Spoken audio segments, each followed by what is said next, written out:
शांतिवन हे बनले कॉलेजच्या मुलींसाठी व मुलांसाठी लफड्याचे साधे व सोपे ठिकाण। वन विभागाला या जोडप्यांकडून किती रुपयाचा फायदा होतो हा पडला नागरिकांना प्रश्न।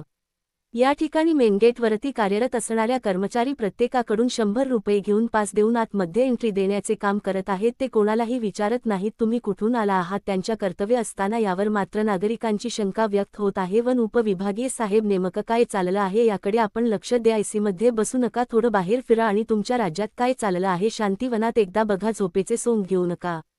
बीड प्रतिनिधी। बीड शहरापासून जवळच असलेल्या पाली परिसरातील शांतिवन कुंटणखाना बनला आहे की काय असा प्रश्न नागरिकांना पडला आहे। कारण प्रत्येकाकडून 100 रुपये घेऊन या ठिकाणच्या कर्मचाऱ्याकडून त्यांना आतमध्ये एंट्री दिली जात असून त्या ठिकाणी अनेक प्रकारचे लफडे समोर येत आहेत। आईबापांना फसवून कॉलेजला जाणाऱ्या मुली डायरेक्ट आपल्या बॉयफ्रेंड सोबत या परिसरामध्ये जाऊन शांतिवनमध्ये जाऊन अनेक अश्लील चाळे करत असल्याचे सध्या निदर्शनास या भागातील नागरिकांचे येत आहे। त्यामुळे या ठिकाणी जाणारे सुसंस्कृत नागरिक या लाजिरवाण्या गोष्टीकडे पाहून स्वतःलाच शरमून खाली मान घालीत आहेत। याकडे मात्र बीड जिल्हा वन विभागीय अधिकारी व बीड उपविभागीय वन अधिकारी यांना यामधून किती पैसे भेटतात असा प्रश्न आता या भागातील सर्व नागरिकांना पडला आहे। आता नवीन वर्षाचे देखील या ठिकाणी एन्जॉय करण्यासाठी अनेक तरुणी मध्यधुंद अवस्थेत या ठिकाणी येऊन अश्लील चाळे करत आहेत। यावर आता पूर्ण ब्रेक लावणार का नाही पोलीस अधीक्षक साहेब? आता आपण आपल्या दामिनी पथकाला या ठिकाणी पाठवून या ठिकाणी होणारे अश्लील चाळे बंद करावेत आणि या ठिकाणी येणाऱ्या कॉलेजला जाते म्हणून सांगणाऱ्या अशा मुला-मुलीवर कठोर कारवाई करावी, जेणेकरून भविष्यात या ठिकाणी असे अश्लील चाळे करण्यासाठी कुणीही येणार नाही अशी आपल्याकडून या नवीन वर्षाची या भागातील सुसंस्कृत नागरिकांमधून